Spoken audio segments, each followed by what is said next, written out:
मैं राकेश पाल, राष्ट्रीय अध्यक्ष पाल बघेल धनगर महासभा से। आज हमारी पाल बघेल धनगर महासभा ने भोगीलाल जी की जो खाद की लाइन में लगे 3 दिन से लाइन में लगे थे और उनको इस सरकार की अव्यवस्था के चलते खाद नहीं मिल पाया और इसके चलते उनकी लाइन में लगे ही मृत्यु हो गई। इस पर हमने प्रशासन को, जिला प्रशासन को चेताया है और लगातार उस दिन भी मांग की थी और आज 2 दिन से लगातार प्रशासन से बात चल रही है। लगातार आज हम लोगों ने पाल बघेल धनगर महासभा के सभी हमारे यहाँ के जिलाध्यक्ष भाई करणपाल जी, हमारे प्रदेश के पदाधिकारी भाई महेंद्र सिंह जी और तमाम हमारे ललितपुर और मेहरौनी तहसील से आए समाज के बहुत सारे लोगों ने ये मांग की है कि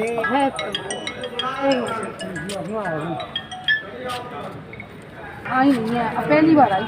इसके बारे में बोल रहा है, उस पर स्टोरी बना रहे हैं। मैं नहीं बोलो, आप वो चल जाएगी ना, कोई नहीं, हमारी जीवन में लंबी चलती है। ये खाद के लिए समस्या आई पहले ऐसी सरकार में कभी नहीं आई, तो इस बारे में क्या हो गया कि एकदम समस्या? इसका किसानों की तरफ सरकार का जो सरकार को चिंता होती है, जिन्होंने किसानों का, वो कहावत है बुंदेलखंड में कि जी के पाँव ना फटी बिमाई, वो क्या जाने पीर पर आई। जिन्होंने कभी खेती किसानी से जिनका वास्ता न रहा हो, इस समय तो केवल अडानी, अंबानी और तमाम बड़े बड़े जो उद्योगपति हैं उनकी तरफ, उनके इशारे पर सरकार चल रही है, इसलिए किसानों की तरफ पूरी तरह ध्यान नहीं है। इससे पहले जो सरकार समाजवादी पार्टी की 5 साल अखिलेश यादव की, कभी भी कोई भी, चाहे यूरिया हो चाहे डीएपी हो, खाद समस्या टनों खाद अतिरिक्त लगा रहता था। कभी कोई भीड़ की बात छोड़ो, जब जिस समय रात को 10 बजे भी अगर खाद की ज़रूरत है तो खुला खाद मिल जाता था। लेकिन ये केवल बड़े बड़े पूंजीपतियों के गोदाम भर के ये कालाबाजारी के लिए कि उन्होंने इकट्ठा कर लिया है। पूंजीपति अपनी जेब कैसे भरें, ये कालाबाजारी करने के लिए यहाँ का कोटा काट करके और बड़े बड़े पूंजीपतियों के गोदाम भर दिए गए हैं। अब वो वहाँ अपनी मन मर्जी से ब्लैक दामों में, ऊंचे दामों में उसको ब्लैक में बेचने का काम करेंगे। उनको जो बड़े लोग हैं उनकी जेब भरने का काम ये सरकार कर रही है और अब किसान जाग चुका है, देख रहा है। जान लगातार खाद के उसमें किसानों की जान जा रही है। आप देख रहे हैं भोगीलाल जी की 3 दिन खाद लाइन में लगे जान चली गई।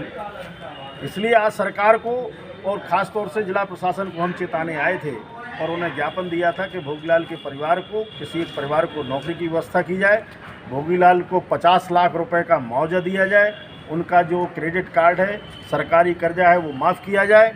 और यदि इस पर ये पाल बघेल धनगर महासभा के आज सारे पदाधिकारियों उपस्थित हैं, अगर ये 2-3 दिन में समस्या का, जैसे कहा है 3 दिन में हमने शासन को रिपोर्ट भेजी है और उसका निस्तारण हो जाएगा, यदि 3 दिन के अंदर नहीं हुआ तो ये केवल ललितपुर में नहीं बल्कि पाल बघेल धनगर महासभा पूरे प्रदेश में, और पाल महासभा तो करेगी ही करेगी, साथ ही साथ माननीय राष्ट्रीय अध्यक्ष हमारे समाजवादी पार्टी के अखिलेश यादव जी ने इस मामले को संज्ञान में लिया है, उनसे वार्ता हुई है। उन्होंने भी आश्वासन दिया है कि अगर ये प्रशासन नहीं चेता, सरकार नहीं चेती, तो इनको भोगीलाल पाल को न्याय दिलाने के लिए हमें अगर आंदोलन भी करना पड़े तो उससे भी पीछे नहीं हटेंगे, लेकिन इस परिवार को न्याय दिला करके रहेंगे और इस व्यवस्था को